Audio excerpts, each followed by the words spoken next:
विद्यार्थी मित्रांनो नमस्कार. युनिट 1.1 आणि युनिट 1.2 या दोन्ही सब युनिटचा अभ्यास केल्यानंतर आपण आज युनिट नंबर 1.3 या युनिटला आपण सुरुवात करतो. या सब युनिटचं जे शीर्षक आहे, टायटल आहे ते असं आहे, बास्केट फुल ऑफ मूनलाईट, पिशवी भरून चंद्रप्रकाश. अर्थात आपल्या लक्षात येतं की पिशवी भरून चंद्रप्रकाश ही कल्पनाच मुळी आपल्याला काव्यमय वाटते. आणि गमतीची गोष्ट म्हणजे ही कल्पना जशी काव्यमय आहे तसंच हा घटकसुद्धा काव्याचा म्हणजेच कवितेचा, पोएमचा आहे. अर्थात नेहमीप्रमाणे आपण प्रत्येक सब युनिटला सुरुवात करण्यापूर्वी आपण वॉर्मिंग अप ॲक्टिव्हिटीज आपण कंप्लीट करतो. पेज नंबर 17वरती 1.3 बास्केट फुल ऑफ मूनलाईट या सब युनिट मध्ये आपल्याला वॉर्मिंग अप ॲक्टिव्हिटीज आपल्याला सुरुवातीला कंप्लीट करायचे आहेत. यामध्ये सुरुवातीला चिटचॅटच्या अंतर्गत आपल्याला दिलेल्या काही हिंट्सवरती, मुद्द्यांवरती, क्वेश्चन्सवरती आपली स्वतःची मतं प्रकट करायची असतात. आपली मतं क्लासरूममध्ये आपल्याला एकमेकांबरोबर शेअर करायची असतात. मात्र आता क्लासरूम उपलब्ध नसल्या कारणानं आपण आपली मतं स्वतःची तयार करू शकतो आणि ती लिहू शकतो. जर एकापेक्षा अधिक लोक आपल्या घरामध्ये असतील आणि जर तुम्ही लोक तुमची भावंड जर कॉलेजला, शाळेला जात असाल तर या मुद्द्याच्या अनुषंगानं, दिलेल्या प्रश्नाच्या अनुषंगानं तुम्ही तुमच्या भावंडाबरोबर चर्चा करू शकता. आपली मतं दिलेल्या प्रश्नांच्या अनुषंगानं आपली मतं मांडू शकता. चिटचॅट या सेक्शनमध्ये आपल्याला काही प्रश्न विचारलेले आहेत. त्या प्रश्नांची उत्तरं आपल्याला मांडायची आहेत. Question number 1, did you like to hear bed time stories when you were a child? प्रश्न विचारला आहे हा की आपल्याला बेड टाईम स्टोरीज ऐकायला आवडत होते का? जेव्हा आपण लहान होतो, जेव्हा तुम्ही लहान होता तेव्हा तुम्हाला झोपी जाण्यापूर्वी तुम्हाला गोष्टी ऐकायला आवडत असायच्या का? आपल्याला माहिती आहे की आजीबाईचा बटवा प्रसिद्ध आहे. आजीबाईच्या बटव्यामधनं आजीबाई घराघरामधल्या आज्या या आपल्या नातवंडांना, घराघरामधले आजोबा या आपल्या नातवंडांना अनेक साऱ्या गोष्टी, मनोरंजक गोष्टी सांगत असतात. तुमच्या लहानपणी तुम्हाला अशा प्रकारच्या गोष्टी ऐकल्याशिवाय झोप येत नव्हती असं कधी अनुभव तुम्हाला आलाय का? असा प्रश्न विचारलेला आहे. अर्थात हा प्रश्न समजून घेण्यासाठी, आपल्याला समजण्यासाठी मी मराठी या माध्यमाचा वापर केला, पण या प्रश्नाचं उत्तर मात्र आपल्याला मांडायचं आहे इंग्रजीमधनं. अशाच पद्धतीनं पुढचे काही प्रश्न आहेत चिटचॅटमध्ये. Who usually told you the bed time stories? तुम्हाला नेहमी कोण गोष्टी सांगत असायचं? Why did you like them? तुम्हाला त्या गोष्टी ऐकायला का आवडत असायच्या? Do you still like to hear those stories again? तुम्हाला आज देखील त्या गोष्टी ऐकायला आवडतील का? असे सारे प्रश्न आपल्यासमोर चिटचॅट या सदरामध्ये आपल्याला विचारलेले आहेत. या प्रश्नांची उत्तरं पॉझिटिव्ह, निगेटिव्ह, व्हॉट एव्हर जे काय असतील तिनं उत्तरं घेऊन आपल्याला आपली मतं वर्गामध्ये प्रकट करायची होती. इथं मात्र आपण आपली मतं लिहिणार आहोत.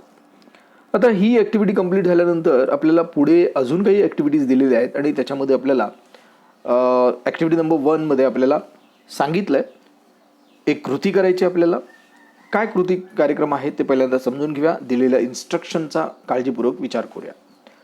ॲक्टिव्हिटी 1मध्ये आपल्याला सांगितलं आहे, discuss in groups about the procedure of planting a tree. आपल्या ग्रुपमध्ये चर्चा करायची आहे झाड लावण्यासाठी जी प्रक्रिया आपण करतो, जी प्रोसेस आपण करतो ती नेमकी कशी असते.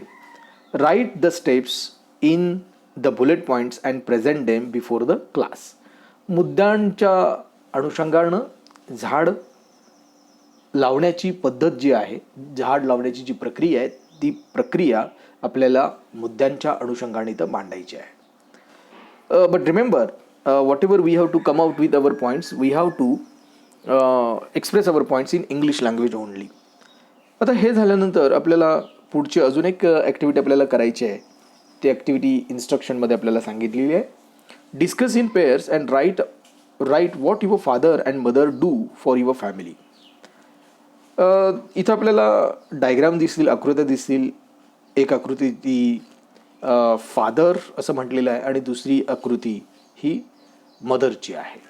So we have to imagine the role of our father in our family as well as the role of our mother in our family, and we have to consider, we have to think what they do, what their function is actually in the family. We have to think about that. आपल्याला यावरती विचार करायचा आहे की आपली आई किंवा आपले वडील यांचं कुटुंबामधलं नेमकं काम काय असतं, ते काय काम करतात हे आठवायचं आहे आणि ते काय नेमकं करतात याबद्दलचे मुद्दे आपल्याला मांडायचे आहेत.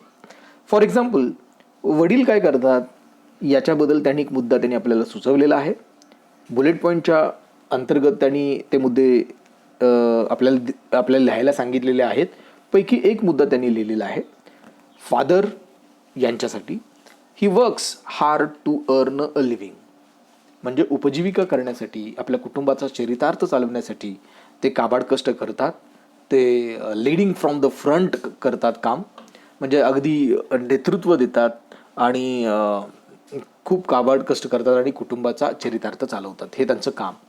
याच्या व्यतिरिक्त अजून वडील आपले काय करतात, आपल्या फॅमिलीसाठी त्यांचा रोल काय असतो, या अंतर्गत आपल्याला जे सुचतील ते मुद्दे आपल्याला इथं मांडायचे आहेत. हे सगळं डिस्कशन ऐकून झाल्यानंतर जेव्हा तुम्ही स्वाध्याय करायला बसाल त्यावेळेला हे सगळे मुद्दे तुम्ही कव्हर कराल आपल्या लिखाणामध्ये. त्यानंतर मदर, आईची भूमिका कुटुंबामध्ये काय असते, what is the role of our mother in our family, we have to think on this also. आपण याच्यावरती सुद्धा विचार करायचा आहे. They have provided one point also. त्यांनी आपल्याला एक पॉईंट प्रोव्हाइड केलेले आहेत. ते असं म्हणतायत, mother keeps the house clean. घर स्वच्छ ठेवण्याचं काम आईचं असतं, आई करते. याच्या व्यतिरिक्त अजून बरीचशी कामं आई करत असते. आपल्याला माहिती आहे की we have grown up under their care. त्यांच्या संगोपनाच्या अंतर्गत आपण एवढे मोठे झालेलो आहोत. लहानपणापासून आपण बघत आलोय की आपली आई आपल्यासाठी काय काय करतोय. Different roles, she has to play different roles in a family, and we are very familiar about our mother's role. आपल्या आईच्या रोलबद्दल आपण सगळेजण फॅमिलियर आहोत. आपल्याला तिच्याबद्दल लिहायचं आहे. सो पेज नंबर 17 आपल्याला इतकी सारी कामं करायची आहेत, आपल्याला डिस्कशन करायचं आहे. त्याच्याबरोबर आपल्याला आपल्या आई आणि वडिलांची कामं नेमकी काय असतात त्याच्याबद्दल आपल्याला लिहायचं आहे. So we have to complete all this task, and after having completed the task we will be proceeding further. Let us consider that you have completed all this task. So let us move to the next page. आपण गृहीत धरूया की तुम्ही page number 17 सगळं काम complete केलं आहे, आणि हे गृहीत धरून आपण पेज नंबर आता 18 आपण जाऊया. So here you can clearly C on page number 18 we can clearly see there is a poem, and this poem is titled as Basket Full of Moonlight. Page number 18 आपल्याला एक कविता दिसते, ज्या कवितेचं शीर्षक आहे basket full of moonlight. आधीच आपलं चर्चा जेव्हा इंट्रोडक्शन सुरू झालं त्यावेळेला बास्केट फुल ऑफ मूनलाईट म्हणजे पिशवी भरून चंद्रप्रकाश ही कल्पना आपल्याला काव्यमय वाटली. काही लोकांना हास्यास्पद पण वाटेल, परंतु आपल्याला माहिती असलं पाहिजे की मराठीमध्ये एक सुंदर असं एक सुभाषित आहे, जे न देखे रवी ते देखे कवी. रवी सूर्य, सूर्याला सुद्धा जे दिसणार नाही, म्हणजेच माणसांना उघड्या डोळ्यांना सुद्धा जे काही दिसणार नाही ते प्रतिभाशक्तीच्या जोरावरती कवी पाहतो, आणि ज्या त्याच्या कल्पना असतात त्या कल्पना तो शब्दबद्ध करतो. आता या सगळ्या कल्पना या काव्यमय असतात आणि या कल्पना शब्दांच्या स्वरूपामध्ये तो मांडत असतो. इथं देखील ही कल्पना कवीच्या मनामध्ये सुचलेली आहे, ती म्हणजे की बास्केट फुल ऑफ मूनलाईट, म्हणजे चंद्रप्रकाश, पण तोही केवढा, बास्केट फुल, पिशवीभर. काय याच्या पाठीमागची कल्पना, हे सगळं आपण या कवितेचा अभ्यास केल्यानंतर, या कवितेचं ट्रान्सलेशन, या कवितेचा पूर्ण वाचन केल्यानंतर आपल्याला लक्षात येईल. आपण पहिल्यांदा ही कविता वाचूया आणि समजून घेऊया. तर पहिल्या वाचनामध्ये आपण ही कविता पूर्णतः वाचून काढूया. Basket full of moonlight. O moon, give me moonlight, basket full or 2 baskets full with seeds of moonlight. From the city to my village, on the sides of the path, I want to sow many small moons of light. The whole village goes to the city daily to work. It becomes dark on its way back.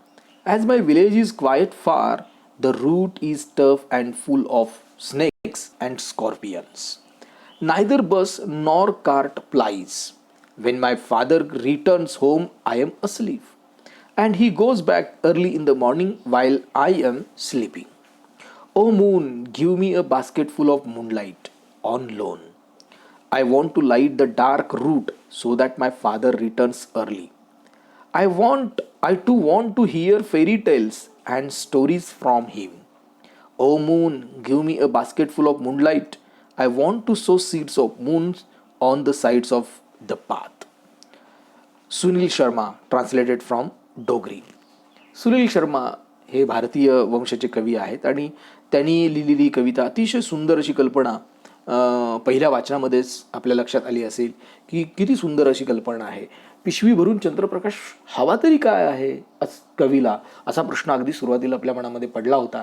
परंतु tentatively आपण वाचत गेल्यानंतर ही कविता ढोबळमानानं पहिलं वाचन केल्यानंतर आपल्या सगळ्यांच्या लक्षात आले असेल की कवीला हे बास्केट फुल ऑफ मूनलाईट हवं कशाला आहे, तर त्या बास्केट फुल ऑफ मूनलाईटचा म्हणजे चंद्रप्रकाशाचा वापर त्याच्या खेडेगावाकडे येणाऱ्या रस्त्याच्या दुतर्फा तो प्रकाश निर्मितीसाठी करणार आहे.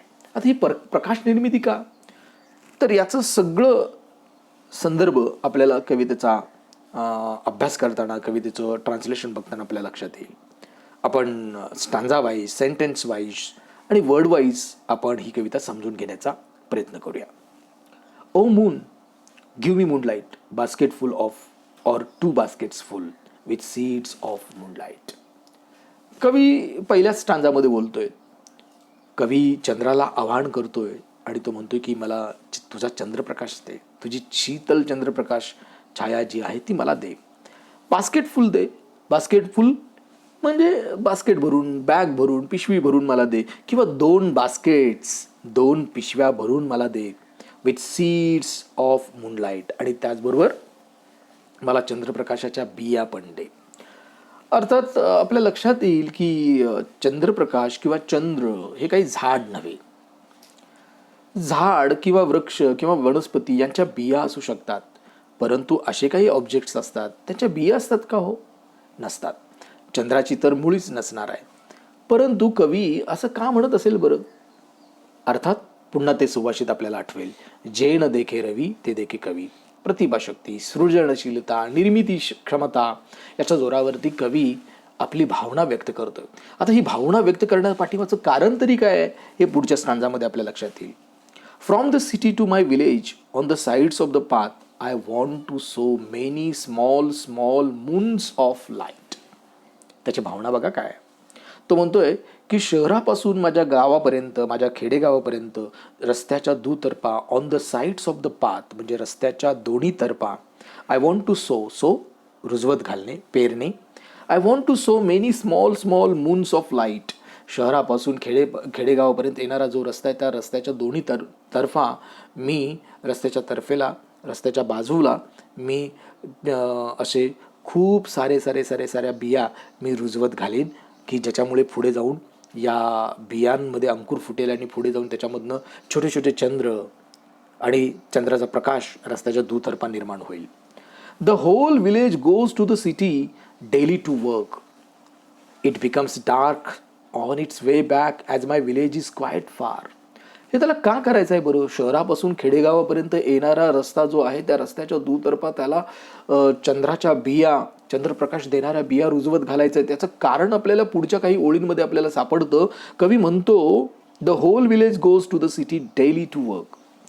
दररोज संपूर्ण शहर खेडेगावामध्ये, संपूर्ण खेडं शहरामध्ये कामासाठी जातं. संपूर्ण खेडं शहरामध्ये कामाला जातं म्हणजे नेमकं काय? तर आपल्या खेडेगावामधली जनता ही शहरामध्ये वेगवेगळ्या उद्योगांमध्ये, वेगवेगळ्या कारखान्यामध्ये, वेगवेगळ्या ऑफिसेसमध्ये कामाला जात असावीत असा त्याचा अर्थ आहे. It becomes dark on its way back as my village is quite फार.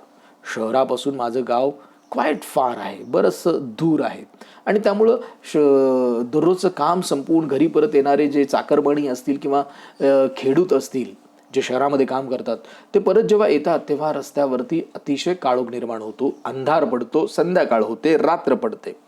The route is tough and full of snakes and scorpion. आणि जो रस्ता आहे, जो मार्ग आहे, शहरामधनं खेडेगावामध्ये येणारा जो रूट आहे, रस्ता, मार्ग, वाट, हा अतिशय टफ आणि फुल ऑफ स्नेक्स अँड स्कॉर्पियन्सनी भरलेला आहे. हा अतिशय अवघड असा खाचखळग्याने भरलेला आणि त्याचबरोबर रस्त्यावरती साप असलेला हा रस्ता आहे. विंचू, त्याचबरोबर विषारी कीटक, साप अशा प्रकारच्या प्राण्यांनी भरलेला हा रस्ता आहे. Neither bus nor cart flies when my father returns home I am asleep. माझ्या खेडेगावामध्ये शहरामधनं यायला बस नाही का दुसरी कुठलीही गाडी नाही आहे. फ्लाईज निघणे, येणे, वाहतूक असणे या अर्थानं. शहरापासनं खेडेगावामध्ये यायला, माझ्या गावाकडे यायला बस पण नसते त्यावेळेला आणि दुसऱ्या कुठल्या गाड्या पण नसतात. When my father returns home I am asleep. आणि जेव्हा माझे वडील परत येतात तेव्हा मी झोपलेला असतो. म्हणजे बघा, early morning he leave for the work and when he returns by the time poet sleeps. सकाळी लवकर त्याचे लेखकाचे वडील कामाला जात असतील आणि जेव्हा ते परत येतील तेव्हा हा लेखक झोपलेला असेल. आता लेखक हा आता वर्णन करतोय, आता कविता करतोय, परंतु ही कविता त्याच्या बालपणामधली असावी हे आपल्या बघता क्षणीस, वाचता क्षणीस आपल्या लक्षात आलं असेल. And he goes back early in the morning while I am sleeping. खूप उशिरा माझे वडील घरी परत येतात आणि सकाळी खूप लवकर ते कामासाठी निघतात.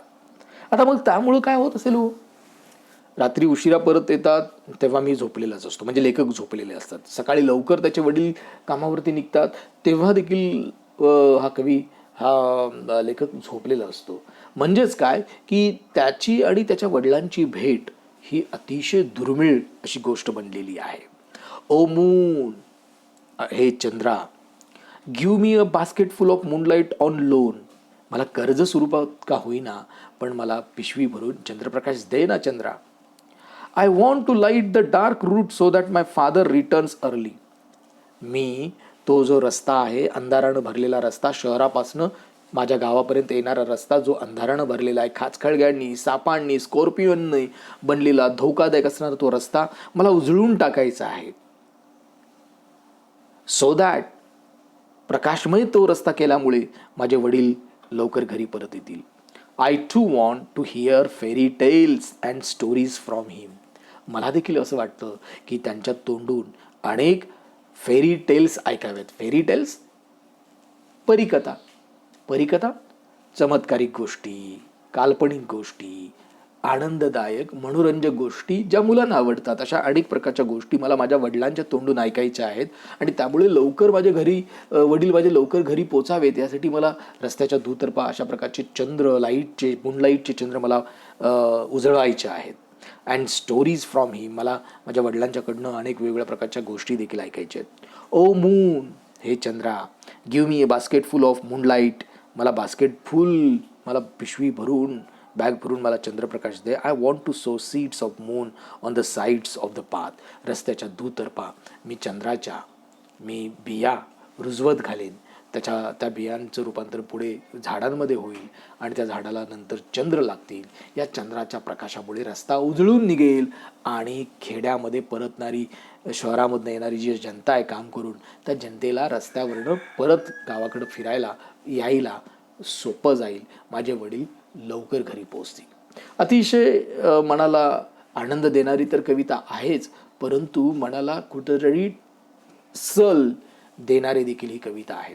अर्थात हा कालावधी, या कवितेमधला कालावधी अर्थातच खूप जुना असावा. आता मात्र आपल्या संपूर्ण देशभरामध्ये इलेक्ट्रिसिटी सर्व खेड्यागावांमध्ये पोचलेली आहे. अगदी हाताच्या बोटावरती मोजणारीच खेडेगावं असतील की त्या ठिकाणी इलेक्ट्रिसिटी पोचलेली नसावी आणि नसेल, पण मात्र बहुतेक सर्व खेडेगावांमध्ये इलेक्ट्रिसिटी पोचलेली आहे. आणि त्यामुळं शहरामध्ये जाणाऱ्या जनतेला या इलेक्ट्रिसिटीचा चांगला वापर होतो. आणि त्याचबरोबर शहरामधनं परत येण्यासाठी खूप सारी वाहनं पण आहेत. परंतु हा जो कालावधी आहे कवीनं लिहिलेली कवितेचा जो कालावधी आहे आणि कवीच्या बालपणाचा जर हा कालावधी मांडला तो 41 वर्षापूर्वीच्या पाठीमागचा कालावधी आहे असं म्हणायला काही हरकत नाही. तर अतिशय सुंदर कल्पना या कवितेमध्ये आपल्याला मांडलेली दिसते कवीनं. ही कविता आपण वाचायची आहे. कवितेवरती मार्जिन स्पेसिसमध्ये प्रश्न आहेत, काही शब्द आहेत, ते शब्द लिहायचे आहेत. कवितेवरच्या प्रश्नांची सोडवणूक करायची आहे. मी नेक्स्ट पिरियडला, नेक्स्ट व्हिडिओमधनं मी तुम्हाला या कवितेच्या संदर्भानं, कवितेवरच्या प्रश्नांच्या संदर्भानं मार्गदर्शन करेन. पण मात्र ही कविता ऐकून घेऊन, वाचून काढून, समजवून घेऊन या कवितेवरती असलेले सर्व प्रश्न आपण आपल्या वहीमध्ये सोडवावेत. त्याच्या संदर्भामध्ये काही शंका आली तर आपण त्या संदर्भामध्ये पुढच्या व्हिडिओमध्ये आपण बोलणार आहोत. धन्यवाद. थँक्यू.